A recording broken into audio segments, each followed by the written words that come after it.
Jadi sampai hari ini Majelis Ulama Indonesia masih belum ada kepastian keyakinan apakah kawin siri itu termasuk yang bisa dipidana atau tidak berdasarkan undang-undang yang baru. Nah, bagi kita sebenarnya di ketentuan di dalam fatwa Majelis Ulama Indonesia, nikah siri itu sah. Yang penting dalam makna di mana syarat rukunnya ada wali, ada saksi, dan juga ada ijab kabul terpenuhi adalah sah.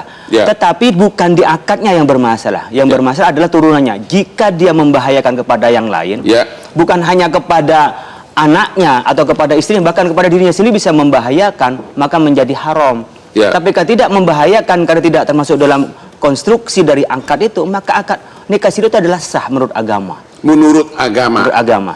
Oke, menurut agama. Sekarang kita tanya dulu ahli hukum perdata, ya. Melalui Pak Gansam Anand. Halo Pak. Halo Pak. Halo. Selamat malam Pak Hotman. Halo Pak. Selamat malam. Ini kok fotonya nggak kelihatan. Halo. Selamat malam Pak. Okay. Halo Pak. Selamat malam. Oke, pertanyaannya begini. Yang dimaksud dengan perkawinan sah sampai hari ini, menurut praktek di pengadilan yang bagaimana Pak? Yang dimaksud dengan perkawinan yang sah. Silakan. Baik, Pak. Terima kasih Pak Hotman, saya hormati Bapak Ibu.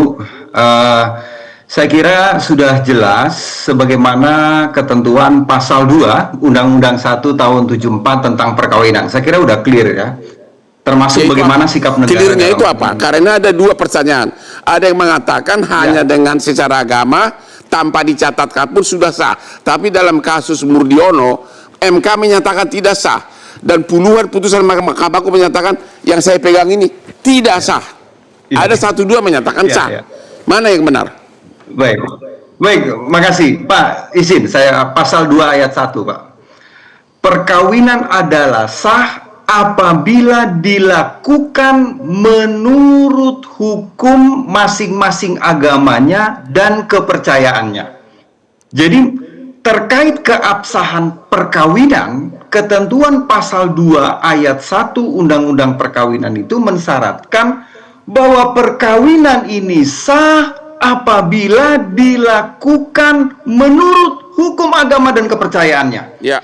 Pak Hotman, demikian juga kalau misalnya ini adalah agama Islam, juga sudah ada pedomannya sebagaimana ketentuan pasal 4 Impres 191 kompilasi hukum Islam.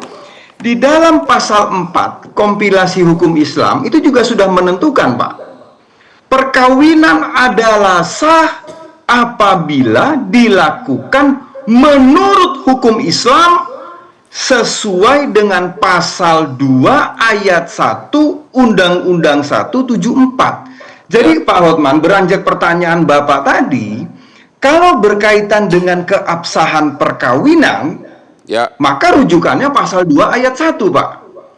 Tetapi, nah ini kita tentu sarjana hukum Pak ya.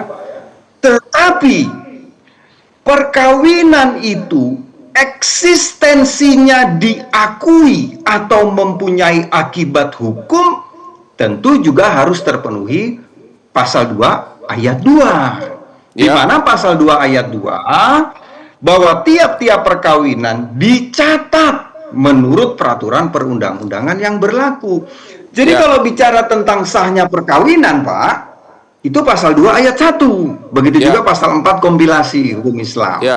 Tetapi dari sisi negara, bahwa negara akan mengakui perkawinan itu apabila dicatat.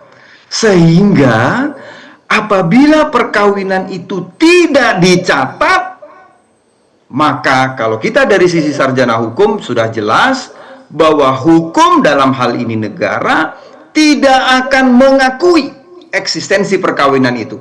Maka kalau juga tidak mengakui, kalau tidak mengakui, kan jadi aneh. Anda di satu pihak mengatakan tanpa dicatat itu sudah sah, tapi negara tidak mengakui kalau tidak dicatat. Mana yang benar? Jadi kalau tidak diakui, kalau tidak dicatat, tidak diakui. Kalau tidak diakui berarti tidak sah. Jadi enggak Pak. Saya kira ini juga sudah banyak putusan seperti yang tadi Pak Hotman bilang. Begitu juga sudah banyak tulisan.